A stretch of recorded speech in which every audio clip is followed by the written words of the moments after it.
Nous en sommes maintenant à la période de questions et de réponses orales. Et pour ce faire, je cède la parole en question principale au chef de l'opposition officielle.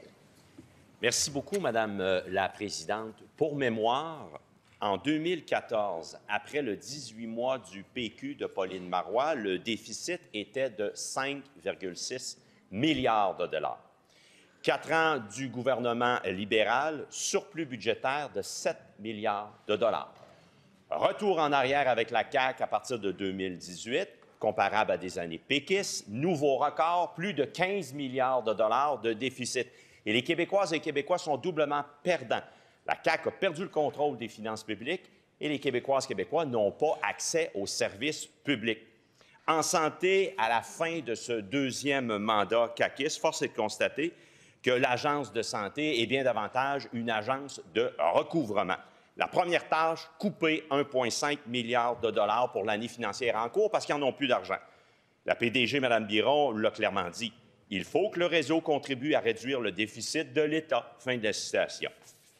Madame la Présidente, derrière cela, il y a des Québécoises et Québécois qui sont sur les listes d'attente et qui souffrent. Rappelez-vous du cas de Louise, 70 ans, dont j'ai parlé ici en cette Chambre au premier ministre. Elle vit à Québec. Elle a le cancer des ovaires. Elle a eu le cancer des ovaires. Elle a été opérée 11 mois après le diagnostic, hors délai. Ça faisait dire à Louise, à 70 ans, j'ai un bon bout de passé. C'est certain que j'aurais voulu une meilleure fin de vie. Elle doit continuer à vivre avec le cancer. Le premier ministre va-t-il enfin prendre ses responsabilités? La réponse du premier ministre. Oui, Madame la Présidente, on le sait, il y a actuellement, pour l'année 24-25, un déficit avant versement au Fonds des générations de 8,8 milliards.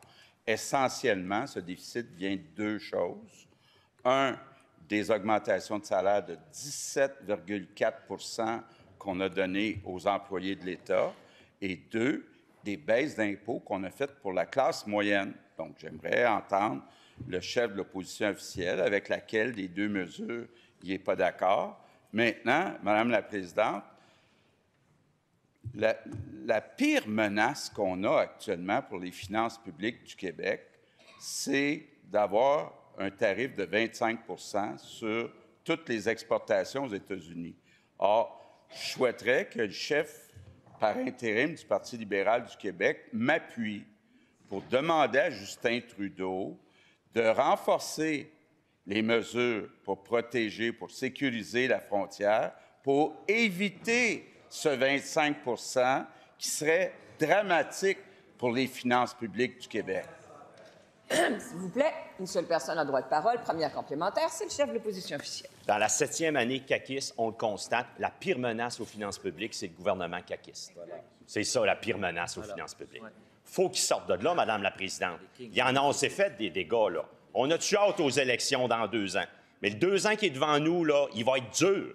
Parce que leur déficit record de 11 milliards, il est rendu à 15 milliards de dollars. Puis là, je parle de Louise, 70 ans, qui s'est fait opérer hors délai, 11 mois pour le cancer des ovaires. Qu'est-ce qu'il lui répond? Il ne prend même pas ses responsabilités. Puis son agence, c'est une agence de recouvrement en santé. Je vous entends, Monsieur le député. Monsieur le premier ministre. Madame la Présidente, il y a effectivement un grand contraste entre le gouvernement libéral et le gouvernement de la CAQ. Rappelons-nous, gouvernement libéral, c'est pas moi qui le dis, là, c'est Gaétan Barrette puis Carlos Laitao a fait des coupures sauvages dans le réseau de la santé. Nous, on a rétabli la situation.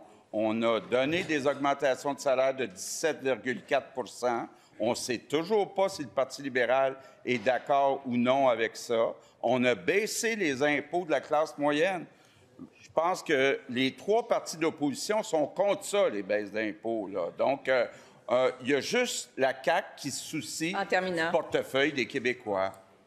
Deuxième complémentaire. Madame la Présidente, qui arrête de dire ça, ce souci du portefeuille des Québécois. Il va falloir qu'on les paye, ces dégâts, pendant de nombreuses années. 15 milliards de déficit aujourd'hui, puis les services ne sont même pas donnés, Madame la Présidente. Il dit rétablir la situation. C'est pire que pire. On n'avait jamais vu ça, autant de personnes sur les listes d'attente, notamment hors délai pour oncologie, pour le cancer. Ils sont 90 minutes. Là, oubliez ça. C'est plus de 3h30 qu'on attend avant de voir un médecin en urgence. C'est ça, puis il a perdu le contrôle des finances publiques. La réponse du premier ministre. Oui, Madame la Présidente. Je sais que ça choque le Parti libéral, mais depuis 6 ans, l'argent que les Québécois ont dans leur portefeuille a augmenté 2 fois plus vite au Québec que dans le reste du Canada. On n'a jamais vu ça que les libéraux. Jamais, jamais. Maintenant, Madame la Présidente, pour ce qui est des chirurgies dans le réseau de la santé, on a eu une pandémie, on a retardé des chirurgies pour sauver 10-20 000 vies, Madame la Présidente. Maintenant, on est en train de faire du rattrapage. Troisième complémentaire. Madame la Présidente, il dit qu'il y a eu la pandémie, encore l'excuse de la pandémie. Encore l'excuse de la pandémie. Puis on dit, ben oui. Ben pourquoi vous avez pris la parole pour dire 4 plans de rattrapage après la pandémie, puis ça a fait patate, ils ont été incapables, c'est les cibles mouvantes. On avance dans le temps, puis les cibles reculent. Depuis la pandémie, 4 plans de rattrapage pour les chirurgies, 4 échecs qui ne fonctionnent pas. Puis je lui parle de Louise, parce que derrière ces listes d'attente, il y a des visages de Québécoises et Québécois qui souffrent de ce très mauvais. Quel mauvais gouvernement! Je vous rappelle que vous adressez à la présidence la réponse du premier ministre. On écoute la réponse. Silence, je vous prie. Silence. Madame la Présidente, on est d'accord qu'il y a du rattrapage à faire sur les chirurgies. C'est pour ça que le ministre de la Santé négocie actuellement avec, entre autres, la FMSQ. Il y a de l'argent qui est disponible dans ce qu'on appelle l'IPAM. On ne baissera pas les bras comme le gouvernement libéral. On va exiger des résultats de la part des médecins spécialistes. Mais, Madame la Présidente, on est en négociation. Donc, est-ce que le Parti libéral va être sur les lignes de piquetage avec le syndicat des médecins? En question principale, je reconnais maintenant le député de Pontiac. Hey, il me fait rire avec ces négociations, Monsieur le Premier ministre, parce qu'en mai 2023, titre « Québec s'entend avec les spécialistes pour un meilleur accès à des chirurgies ». C'est le ministre de la Santé qui l'a négocié, la dernière entente avec les spécialistes. Mais on va se le dire, là, le bilan de la santé en santé à la CAQ, c'est un désastre. Il y a 878 000 patients qui attendent une consultation. Puis après cette négociation-là, il y a 161 000 patients qui attendent pour une chirurgie. Et qu'est-ce que le gouvernement de la CAQ annonce, Madame la Présidente? Des coupures. On reporte des projets pour des personnes autistes. On reporte des projets pour améliorer les conditions de vie en centre jeunesse. On annule des projets de dialyse. On réduit les heures de travail en CHSLD. Et, Madame la Présidente, on suspend des affichages de postes pour des infirmières. Alors, en bon gestionnaire, là, est-ce que le ministre de la Santé peut nous dire comment couper des postes pour des infirmières, ça va l'aider à faire du rattrapage au niveau des chirurgies? La réponse du ministre de la Santé. Très bien, merci beaucoup. Puis, en fait, je m'adresse aux Québécois et non aux députés de Pontiac. Parce que, Madame la Présidente, je veux juste être clair, ça serait très facile pour moi aussi d'aller au spa, qu'il y a des journées qui sont assez difficiles. Mais je ne lâcherai pas, contrairement, Madame la Présidente, à ce qu'a fait le Parti libéral devant les médecins et particulièrement devant les spécialistes au cours des dernières années. Pourquoi le premier ministre vient de dire ça? C'est qu'on a un montant de l'IPAM, Madame la Présidente, qui a été négocié. Mais il y a des petites conditions. Vous savez, les petites lettres en bas de la condition, là, qui fait qu'on n'est pas capable d'utiliser l'argent pour faire le bon rattrapage des chirurgies. Ça, le Parti libéral, il ne veut pas l'entendre parce qu'ils sont du côté des spécialistes comme ils l'ont été depuis 15 ans. C'est pas drôle, Madame la Présidente. Les Québécois le comprennent. Si on l'avait, l'argent, pensez pas qu'on l'utiliserait pour faire le rattrapage? Écoutez, je peux trouver ça drôle de la part du député de Pontiac, mais moi, je trouve pas ça drôle, mais j'irai pas au spa non plus me reposer. Première complémentaire. Ce qui est drôle, c'est le niveau d'acrobatie que le ministre est prêt à faire pour justifier son manque de résultats, Madame la Présidente. Là. La raison pour laquelle il ne s'améliore pas au niveau des chirurgies, c'est parce qu'il manque d'infirmières. C'est pas parce qu'il manque de salles d'opération, c'est pas parce qu'il manque de médecins, c'est certainement pas parce qu'il manque de patients, Madame la Présidente, c'est parce qu'il manque d'infirmières. Alors, je lui répète la question. Comment couper des postes d'infirmières va l'aider à faire un rattrapage en chirurgie? La réponse du ministre. Madame la Présidente, je vais continuer de répondre aux Québécois parce qu'il n'y a pas vraiment d'écoute du côté du député de Pontiac, donc je vais me concentrer à vous répondre, à vous et aux Québécois. On a dit qu'il y avait 2 grandes conditions, Madame la Présidente, pour être capable de faire le rattrapage des chirurgies. Ça nous prenait des infirmières. Puis ça, là-dessus, le député de Pontiac, il l'a compris maintenant. Qu'est-ce qu'on a fait? On a fait des augmentations excessivement importantes. Les documents ont été entendus il y a quelques mois. Maintenant, il s'agit de les signer pour que les infirmières soient au rendez-vous dans nos salles d'opération. Maintenant, ça nous prend des médecins. Ça nous prend des anesthésistes qui ne ferment pas à 3 heures. Madame la Présidente, la réalité, c'est ça. Ça prend du courage pour se tenir devant le syndicat des spécialistes. Deuxième complémentaire. Ça prend des infirmières. C'est ce que le ministre de la Santé vient de nous dire. Ça prend des infirmières pour faire un rattrapage en chirurgie. Il suspend des affichages de postes pour des infirmières. Il arrête des missions de recrutement à l'étranger pour des infirmières. Il nous dit que ça en prend plus, puis il ne peut pas en embaucher plus, Madame la Présidente. Alors, est-ce qu'il peut au moins avouer, au moins dire à la population que ces coupures au niveau des infirmières vont réduire les services à la population?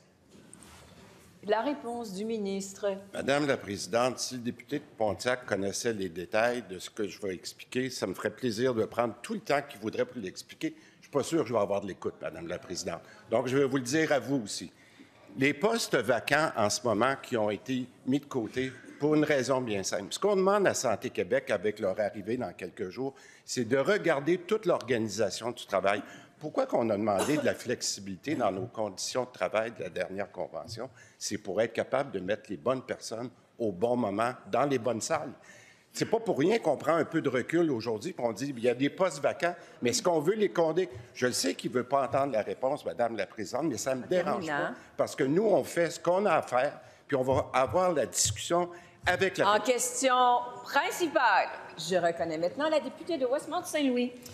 Madame la Présidente, dans les derniers jours, Radio-Canada nous apprenait que 4 000 éducatrices quittaient leur emploi l'an dernier pour travailler chez Costco, dans les écoles, bref, pour des jobs plus payants. Mais il n'y a pas juste les éducatrices qui quittent, il y a aussi les étudiantes. Moins d'inscriptions, plus d'abandon, des programmes qui ferment faute d'inscription. Hier, le premier ministre s'est vanté d'avoir recruté 7 500 éducatrices. Mais ce qu'il n'a pas dit, c'est que ce ne sont pas des éducatrices qualifiées. Le chiffre préoccupant, c'est 278. Le seul qui ont été capables d'attirer 278 éducatrices en 3 ans. Vous savez quoi? C'est probablement ces éducatrices qui vont aussi quitter le navire. C'est gênant pour le gouvernement, mais c'est préoccupant pour nos familles et nos enfants. Valérie Zon, ma profession, sont ici, dans les tribunes, Madame la Présidente. Que leur répond la ministre? La réponse de la ministre de la Famille. Merci, Madame la Présidente. D'abord, ce qui est gênant, c'est de ne pas reconnaître que les personnes qui entrent dans les services de garde éducatifs à l'enfance, ce sont des personnes dévouées, passionnées et compétentes, Madame la Présidente.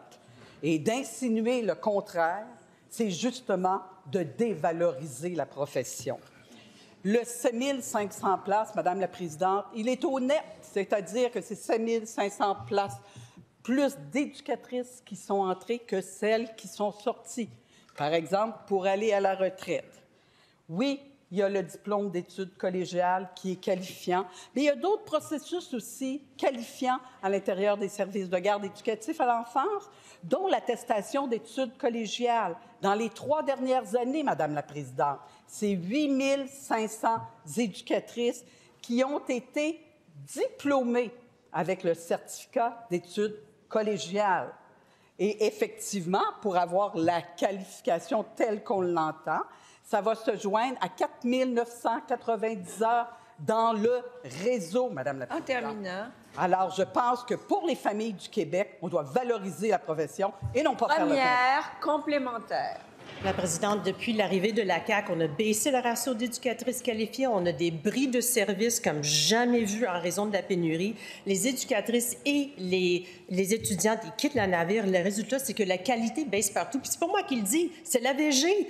Pire encore, on est même rendu à donner des cours de premiers soins entièrement en ligne, en 2 clics. Ça veut dire qu'on peut aider un enfant qui s'étouffe. Franchement, seulement 278 éducatrices qualifiées en 3 ans. Que leur répond? La réponse de la ministre. Merci, Madame la Présidente. J'apprécie cette question complémentaire Parce que j'ai trouvé assez bizarre aujourd'hui qu'on dépose une pétition qui réclamait un plan d'action qui est déposé depuis 2 mois. Hein? Alors, mon confrère des Îles-de-la-Madeleine réclame qu'on dépose le plan d'action pour la vérificatrice générale qui a été déposé le 23 septembre avec 29 actions spécifiques. Donc oui, on est en action, on continue les actions, puis effectivement, ça donne des résultats. On a parlé de qualité. Maintenant, notre taux de réussite dans les derniers mois est de 80 % Donc, nos actions sont pour les familles, pour les enfants, pour le réseau, et c'est ce qu'on va continuer de faire, Madame la Présidente. Deuxième complémentaire pour ce faire, le chef de l'opposition officielle. Là, Madame la Présidente, c'est une question excessivement importante, puis on va entendre la voix du premier ministre. Moi, c'est un dossier que j'ai eu, le dossier de la famille, puis je me rappelle à l'époque, l'actuel ministre de la Culture, on a eu nos passes d'armes, puis le débat faisait rage, c'était de savoir ça prenait dans les CPE 2 éducatrices qualifiées sur 3. Puis c'était la norme. Puis la pandémie a fait en sorte qu'on a pris du recul là-dessus. À un moment donné, c'était la moitié, puis là, c'était le tiers, puis ce n'était que du temporaire. Mais là, 1 sur 3 qualifiée, puis oui, qualifiée, ça se dit, puis agir tôt, c'est concret, c'est tangible, les retards engagés. Que va faire le premier ministre? La réponse du premier ministre. Oui, Madame la Présidente. D'abord, c'est important de rappeler que la présidente du Conseil du Trésor est en négociation actuellement avec le syndicat des éducatrices en CPE, en garderie. Donc, il faut quand même là, pas commencer à essayer de négocier sa place publique. Donc, il faut quand même, respecter ça. Deuxièmement, Madame la Présidente, j'écoute le chef de l'opposition officielle, puis c'est comme s'il disait que les éducatrices qui sont là, en place actuellement, sont pas bonnes. Bien, moi, je suis fier. Puis, on regarde le reste du Canada qui essaye de copier le modèle québécois. Donc, soyons fiers de ce qui existe actuellement. En question principale, je reconnais maintenant la députée de Mont-Royal. Merci, Madame la Présidente. La précarité financière à la hausse chez nos étudiants, c'est inacceptable dans une société comme la nôtre. Aujourd'hui, des représentants des associations étudiantes sont présents dans les tribunes. Ils sont ici pour mettre en lumière l'urgence d'actualiser le programme d'aide financière aux études. Les lacunes du programme sont préoccupantes. Près d'un demi-milliard de dollars en aide n'a pas été utilisé sur une période de 6 ans, de l'argent laissé sur la table au lieu d'aller dans les poches des étudiants. Plus de 22 000 ont abandonné leur demande avant de la finaliser. Il est urgent d'agir. Une réforme est essentielle pour rendre le programme plus accessible, efficace et mieux adapté à leurs besoins. Trop d'étudiants sont aujourd'hui confrontés à des choix déchirants qui, dans une proportion croissante, les empêchent, Madame la Présidente, de manger à leur faim. Cette insécurité financière menace directement leur réussite. Madame la Présidente, où en sont rendus les travaux de la ministre pour moderniser le régime et quand pourra-t-elle offrir un programme qui répond enfin aux besoins des étudiants? Réponse de la ministre de l'Enseignement supérieur. Merci beaucoup, Madame la Présidente, et merci à ma collègue députée pour cette question. Je sais que les associations étudiantes, l'UEC et la FEC, sont en haut dans les tribunes. Je voudrais saluer notamment M. Jacob, M. Dervieux, M. Paré et toutes les équipes des assos étudiantes avec lesquelles on collabore sur une base régulière sur les enjeux de la précarité financière. C'est leur campagne cette année, l'enjeu de la précarité financière. Donc, évidemment, je suis très, très sensible à ces préoccupations-là sur la situation des étudiants. Ça n'a jamais été un contexte facile depuis les dernières années avec la hausse des taux d'intérêt, la hausse du coût de loyer. Ceci dit, je ne serais pas gênée de dire que les investissements en enseignement supérieur ont été colossaux, très, très substantiels au cours des dernières années, en aide financière aux études, particulièrement dans le système de l'AFE.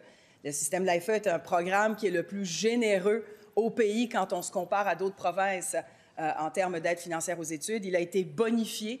On a pérennisé plusieurs mesures au cours des dernières années, des mesures qu'on avait temporaires durant la pandémie, qu'on est venu pérenniser. Je vous parle de 400 millions qu'on est venu bonifier au cours des dernières années sur l'aide financière aux études. Et on a même 12 % de plus d'étudiants qui ont accès grâce à une campagne de publicité. Première complémentaire. Et pour ce faire, je reconnais la députée de Notre-Dame-de-Grâce. Merci, Madame la Présidente. En 2011 et 2023, le recours aux banques alimentaires par les étudiants postsecondaires a augmenté de 540 %. C'est alarmant. Les assos étudiantes du Québec font ce qu'ils peuvent avec des frigos communautaires, des cuisines collectives, des paniers alimentaires. Mais, Madame la Présidente, face à cette crise, Est-ce que le gouvernement va agir, va investir pour s'assurer que les étudiants n'ont pas à choisir entre se nourrir et étudier? Réponse de la ministre. Merci beaucoup, Madame la Présidente. Alors, on est très conscient des enjeux et ce que je vous dis, c'est qu'on y a investi énormément d'argent au cours des dernières années pour le soutien spécifiquement aux étudiants. On parlait de l'aide financière aux études, mais il y a aussi le programme du PARES. On parle de 450 millions de dollars sur 5 ans qu'on a investi depuis qu'on est au pouvoir sur la santé mentale, des programmes en santé mentale qui sont directement une aide, encore une fois, directe aux étudiants. On parle de 60 millions sur 5 ans en 2021. Avec un rehaussement de 35 millions en 2022. Ça, c'est sans compter les bourses perspectives qui viennent justement aider, soutenir les étudiants dans des programmes clés, dans des programmes stratégiques et prioritaires pour le gouvernement. En tout et pour tout, depuis qu'on est au pouvoir, on a augmenté en enseignement supérieur les budgets d'autour de 30 % Madame la Présidente. Deuxième complémentaire, et pour ce faire, je reconnais la députée de Bourassa-Sauvé. Madame la Présidente, vous avez entendu mes collègues. Nos jeunes souffrent de précarité financière au point de vivre de l'insécurité alimentaire. Nos jeunes ont faim. Les représentants de la FEC et de l'UEC sont ici aujourd'hui dans les tribunes pour offrir des solutions. Bien, ça tombe bien, il y en a une solution qu'on martèle ici depuis 1 an et demi. Quand nos jeunes travaillent dans le secteur public, réalisent des stages dans le secteur public, payez-les! Ça fait 1 an et demi qu'on le dit. Puis la CAQ était pour. Vous vous êtes engagé à les payer. Quand est-ce que ça sera fait? Et vous vous adressez à la présidence. Et la réponse de la ministre. Merci beaucoup, Madame la Présidente. Alors, comme je l'ai dit en cette Chambre à plusieurs reprises, on a fait des choix nécessaires, importants pour ceux qui, justement, diplômes en éducation ou en santé. On est venu bonifier les conditions de travail, bonifier les salaires de ceux qui seront sur le marché du travail éventuellement.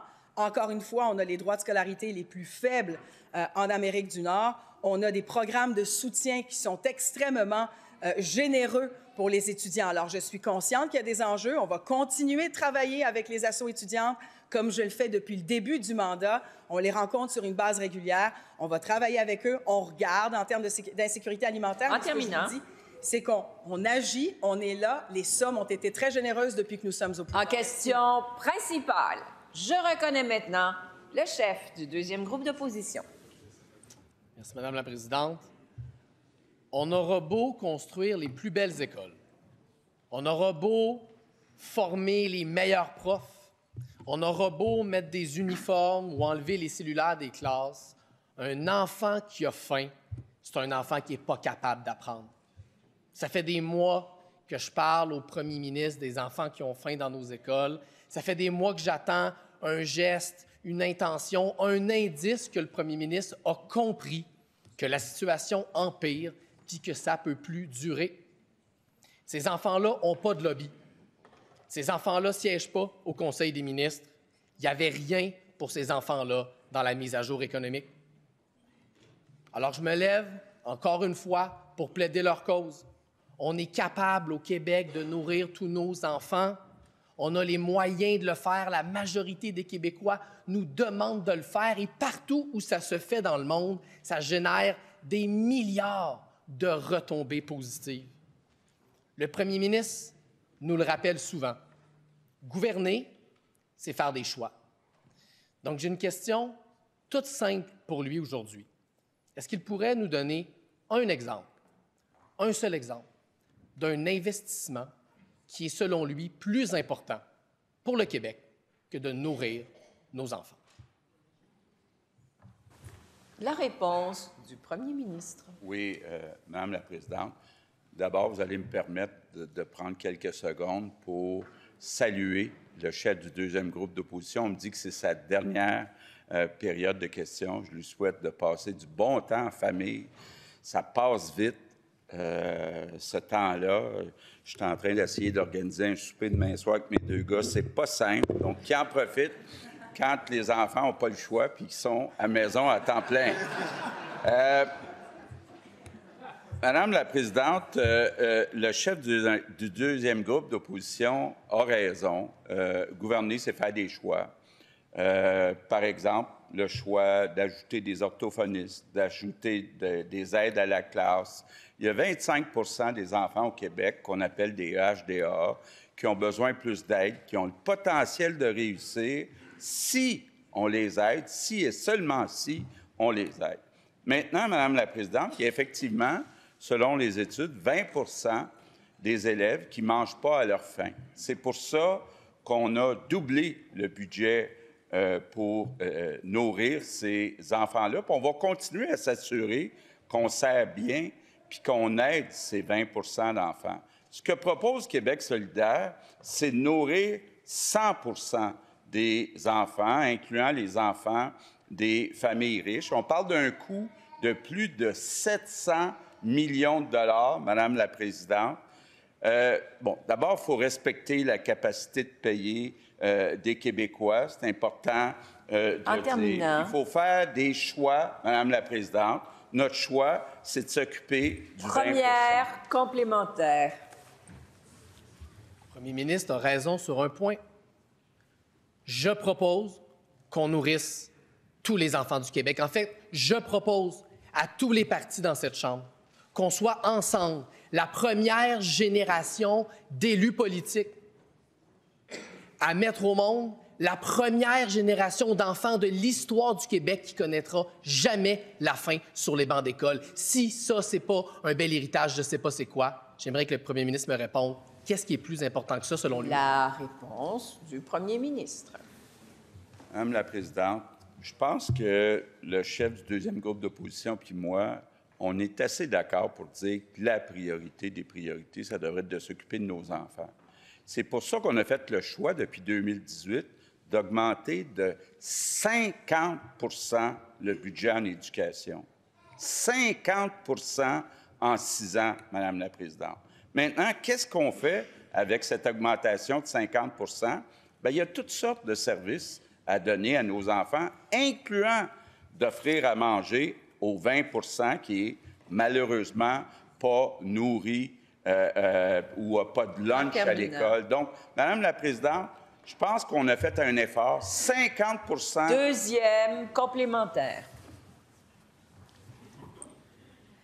L'état des faits au Québec, c'est que malgré les investissements du premier ministre, la faim dans nos écoles, elle n'est pas stable.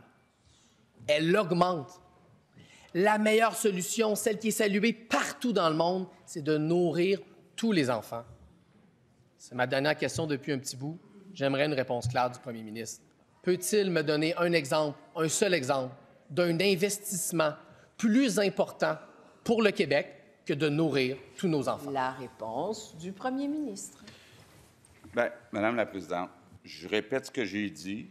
Pour nous, l'objectif, c'est de nourrir le 20 qui n'ont pas les lunchs qu'ils devraient avoir le midi. Pas 100 20 Maintenant, il me parle de d'autres services qui sont importants.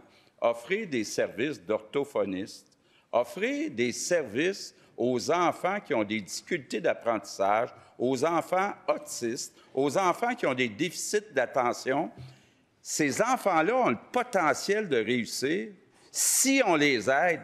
Donc, on a le devoir de les aider. C'est ce qu'on fait. En question principale, je reconnais maintenant le député de Rosemont. Merci, Madame la Présidente. 330 postes abolis dans Chaudière-Appalaches, 565 postes au 6 de Laval, 500 au 6 Montérégie-Est. Ça, c'est juste dans la dernière semaine. Ça fait 6 ans que la CAQ nous promet de régler les problèmes de santé. Dans les faits, on recule. Ça fait 2 ans que le ministre de la Santé nous dit qu'on a absolument besoin de Santé Québec pour régler les problèmes de santé au Québec. Santé Québec prend officiellement les rênes dans 2 jours. Dans 2 jours, Santé Québec sera l'employeur au Québec et devra prendre les décisions d'opération. Est-ce que le ministre de la Santé peut expliquer aux Québécois comment ils vont arriver à Santé Québec à régler nos problèmes en santé, alors que la première mission qu'il leur a confiée à Santé Québec, c'est de couper plus d'1 milliard de dollars? Comment ils vont faire ça? La réponse du ministre de la Santé.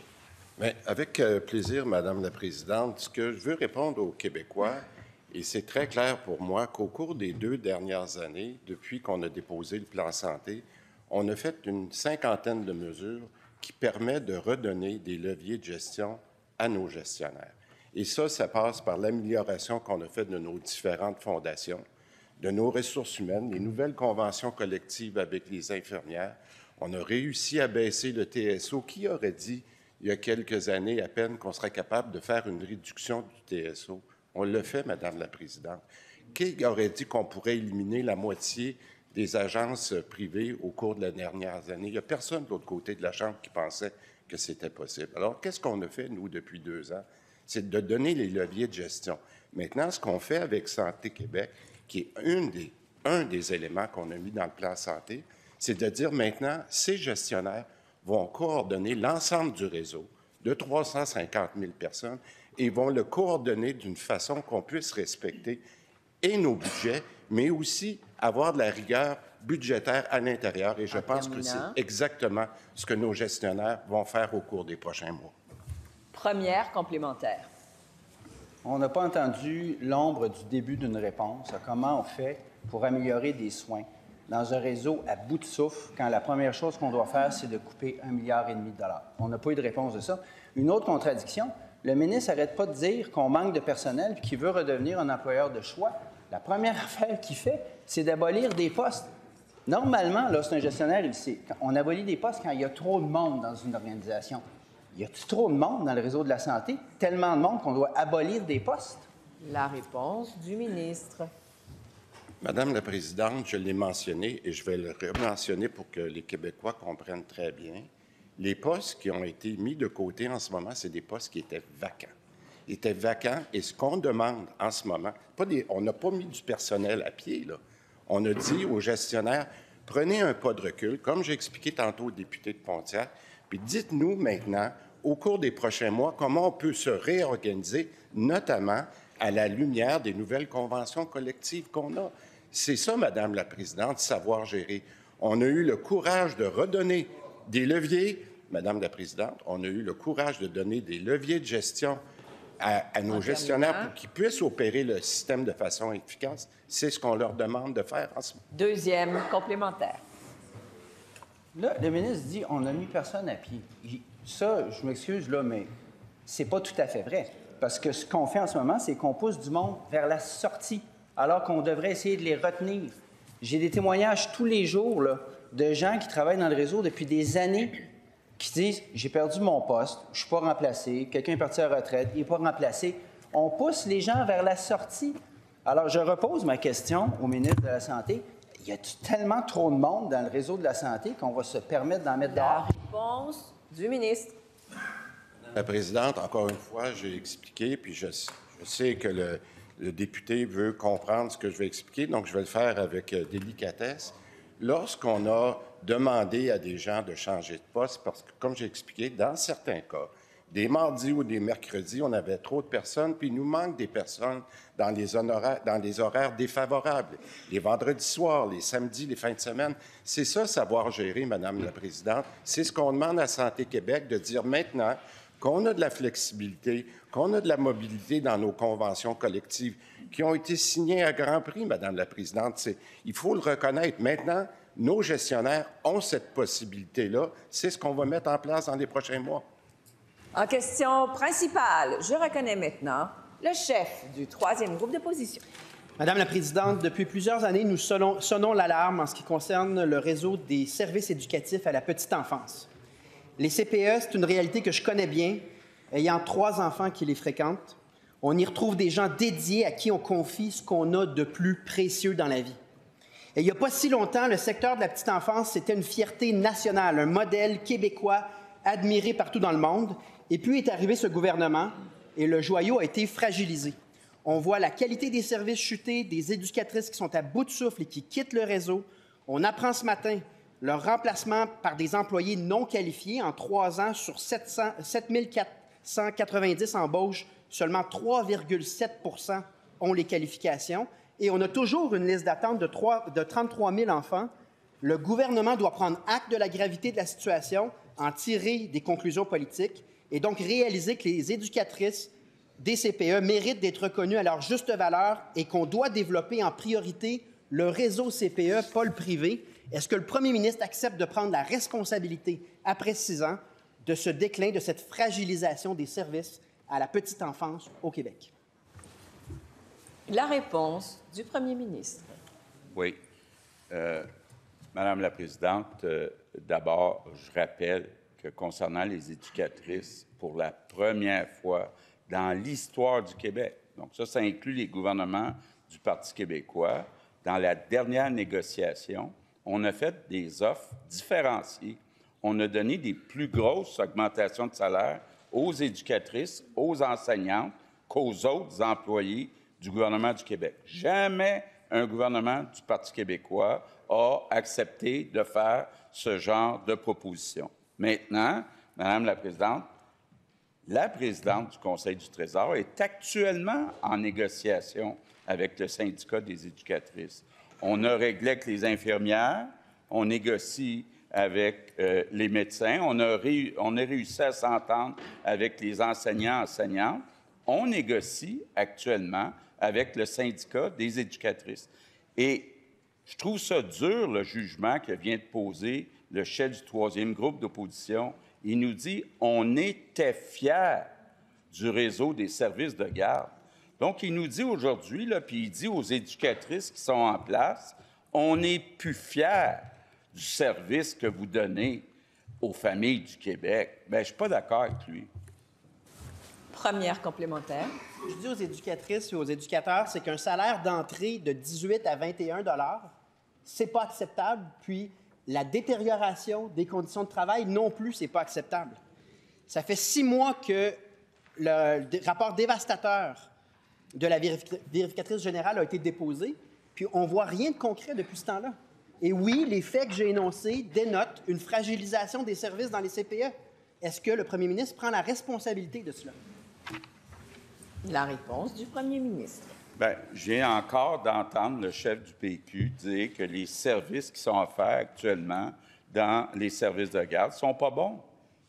C'est effrayant de dire ça comme message aux éducatrices. Oui, il y a des éducatrices qui n'ont pas complété leur formation. C'est pour ça qu'on a mis en place de l'alternance. Donc, on prend 2 éducatrices, ils travaillent en alternance chacun une semaine. L'autre semaine, ils complètent leur formation. Madame la Présidente, il faut aussi respecter la capacité de payer des Québécois. Je le sais, le chef du PQ, il dit les baisses d'impôts, not on my dead body. Il faut être capable de respecter aussi. Deuxième complémentaire. Oui, ça a donné un déficit d'11 milliards de dollars, justement. Je reviens au sujet. Un gouvernement du Parti québécois va faire des CPE une véritable priorité nationale. Et c'est ça la différence avec la CAQ. Et lorsque la liste d'attente est à 33 000 enfants et lorsque les éducatrices quittent à bout de souffle, nous, on le prend au sérieux. Si eux veulent déformer ce que j'ai dit, on va laisser les personnes qui se dédient à nos enfants poser le jugement sur ce qui est le plus approprié. La réponse du premier ministre. Madame la Présidente, il faut avoir un certain culot, parce que quand on regarde le bilan du gouvernement du PQ, le nombre de places qui ont été créées, là, ça n'a rien à voir, c'est le jour et la nuit. Depuis qu'on est là, on a créé plus de 25 000 places. 25 000 places. Madame la Présidente, oui, la demande est très forte actuellement pour les raisons qu'on connaît. Donc, on continue à travailler très fort pour continuer à ouvrir des places, pour continuer à inciter des jeunes à aller étudier en service de garde. On a mis des incitatifs dans nos cégeps. Donc, Madame la Présidente, je pense qu'on fait des pas dans la bonne direction, pas mal plus de pas que le dernier gouvernement du Parti québécois. Question principale. Je reconnais maintenant le député de Saint-Henri-Sainte-Anne. Madame la Présidente, ça fonctionne tellement bien qu'on a réussi à embaucher 7 500 nouvelles éducatrices. Ça, c'était les mots du premier ministre hier quand notre chef parlementaire le questionnait sur l'exode des éducatrices. Ça fonctionne tellement bien, Madame la Présidente, qu'il y a encore 33 000 familles qui attendent toujours leur place dans le réseau. Ça fonctionne tellement bien là, que des milliers d'éducatrices sont en moyenne pression et menacent de grève. Ça fonctionne tellement bien que la formation collégiale n'attire plus et que les étudiantes abandonnent en cours d'études. Ça fonctionne tellement bien là, que la qualité éducative est en chute libre et qu'au net, la CAQ n'a réussi à recruter que 278 éducatrices qualifiées en 3 ans. Madame la Présidente, sincèrement, là, est-ce que la ministre de la Famille, elle aussi, elle trouve que ça va tellement bien? La réponse de la ministre de la Famille. Merci, Madame la Présidente. Ce qui est inquiétant, c'est quand l'opposition, pour faire de petites partisaneries, défait. Monsieur je vous reconnais, allez-y. D'accord, je vous reconnaissais. Non, madame, retirez ces propos, vous savez qu'ils ne sont... Je les retire. Non, par là. Vous retirez, c'est bien, retire. poursuivez. Il est quand même triste de constater, Madame la Présidente, que l'on dénigre le service des gardes éducatifs aux enfants, qu'il est dénigré et qu'on dénigre ces éducatrices qui travaillent extrêmement fort et qui sont compétentes. Il est encore plus triste, Madame la Présidente, de constater qu'on tente de faire peur aux parents. Oh, oui, monsieur, je vais vous écouter, monsieur le leader du deuxième groupe. Je vous écoute. 3 fois, là, prêter des intentions, ça suffit. Qu'on débatte de la bonne manière ici, Madame la Présidente, s'il vous plaît. Monsieur le leader du gouvernement, j'ai entendu des mots non parlementaires et je demanderai à Madame la ministre de faire attention aux mots qu'elle a choisis. Ils étaient évidents cette fois-ci. Madame la ministre, poursuivez et respectez les mots non parlementaires, je vous prie. Donc, je vais choisir les mots et je vais choisir les mots justes pour nous assurer justement qu'on donne l'heure juste aux parents du Québec. Ce qui n'est pas nécessairement le cas quand on découvre un nouveau parti brouillon, semble-t-il. On nous parlait de parti brouillon, on vient de le découvrir.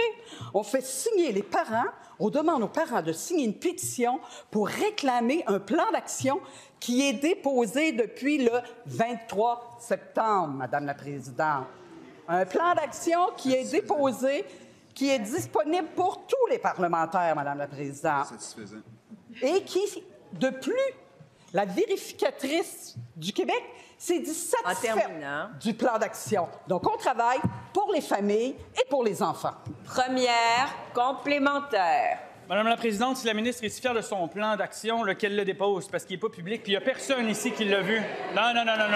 Elle le sait très bien. Tout le monde l'a vu. Personne n'a eu les réactions. Personne ne peut confirmer ce qui est écrit. Personne n'a la réponse au MFA. Donc, qu'elle le fasse puis qu'elle le divulgue, son rapport. Pour chaque nouvelle éducatrice qualifiée qu'on embauche, là, il y en a une qui quitte. C'est pas compliqué au net. Si elle est remplacée, elle le sera par une personne qui n'est pas qualifiée. La ministre peut-elle arrêter de prétendre que tout fonctionne tellement bien, puis enfin trouver des solutions à l'exode du réseau? La réponse de la ministre. Et là, vous êtes deux ministres. Laquelle? Alors, la réponse de la présidente du Conseil du Trésor. Oui, merci beaucoup, Madame la Présidente. Vous savez, il y a plusieurs façons. Sur la table, présentement, quand on parle de négociation, il y a une priorité qui est primordiale pour nous et sur laquelle on travaille depuis 2018. D'ailleurs, dans la dernière négociation, ça faisait partie, c'est-à-dire de valoriser la profession d'éducatrice. Et c'est pour ça que dans la dernière négociation, on a accordé 18 sur 3 ans. 18 sur 3 ans. Maintenant, il y a plusieurs façons de valoriser la profession d'éducatrice et d'en parler de façon positive. Je pense que c'est une des façons de le faire. Maintenant, sur la table de négociation, il y a des discussions pour voir des mesures d'attraction, de rétention, comment on peut continuer de valoriser la profession d'éducatrice. Et je pense qu'il faut souligner que dans les dernières années, on a accru de plus de 7 000 éducatrices, dont les 2 tiers Deuxième complémentaire. Et pour ce faire, je reconnais le chef du deuxième groupe d'opposition. On met ça au clair, là. Le réseau de la petite enfance, c'est un joyau national. Et les femmes qui tiennent ce joyau national à bout de bras, là, ils ont besoin que leur gouvernement les aide, les paye bien, les soutienne et améliore leurs conditions de travail. C'est ça que je demande au premier ministre. Est-ce qu'il est d'accord, oui ou non, qu'il faut de toute urgence améliorer les salaires et les conditions de travail des femmes qui font vivre notre joyau national? La réponse du premier ministre. Bien, je suis surpris de la question du chef de Québec solidaire parce que lors de la dernière négo, quand on a offert 18 d'augmentation aux éducatrices, quand on a offert aux enseignantes plus d'augmentation qu'aux autres employés de l'État, Québec solidaire était contre ça. Il disait qu'il faut offrir les mêmes augmentations à tout le monde. Donc, content de voir que Québec solidaire se rallie à notre position. En question principale, je reconnais maintenant la députée de Darcy-Millier. Merci, Madame la Présidente. Les jeunes au Québec n'ont jamais ressenti autant de détresse et c'est alarmant. Selon l'enquête québécoise sur la santé des jeunes au secondaire de l'Institut de la statistique au Québec, dont 70 000 élèves secondaires ont participé, l'augmentation significative de la détresse chez nos jeunes. On apprend que 20 des jeunes au secondaire ont reçu un diagnostic de troubles anxieux. C'est plus du double qu'en 2011. On apprend également que pour les filles, ils sont susceptibles d'avoir presque le double en matière de troubles anxieux, de dépression et de troubles alimentaires. Ce n'est pas acceptable. Le ministre va me répondre que les aires ouvertes sont là justement pour répondre aux jeunes. Par contre, sur plus de 40 dans le réseau, il y a moins de 3 psychologues qui sont disponibles à travers le Québec. Les jeunes sont notre avenir. On a besoin d'être à leur écoute. On a besoin d'offrir les ressources nécessaires. Je veux savoir ce que le ministre va faire. La réponse du ministre responsable des services sociaux.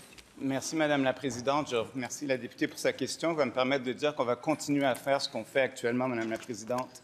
Laissez-moi vous lire une partie du rapport de l'Association canadienne de la santé mentale sur l'état de la santé mentale en 2024. Le Québec affiche la prévalence la plus faible de troubles de santé mentale et de troubles d'utilisation de substances et le taux le plus élevé de bonne santé mentale au Canada. C'est ici, ça, Madame la Présidente. Retournons à nos jeunes puis regardons les données comme il faut. De 2010 à 2017, sous les autres gouvernements, on voyait l'augmentation du taux d'anxiété de 9 à 17 %. De 2017 à 2022, l'augmentation a été freinée de 17 à 20 % Madame la Présidente.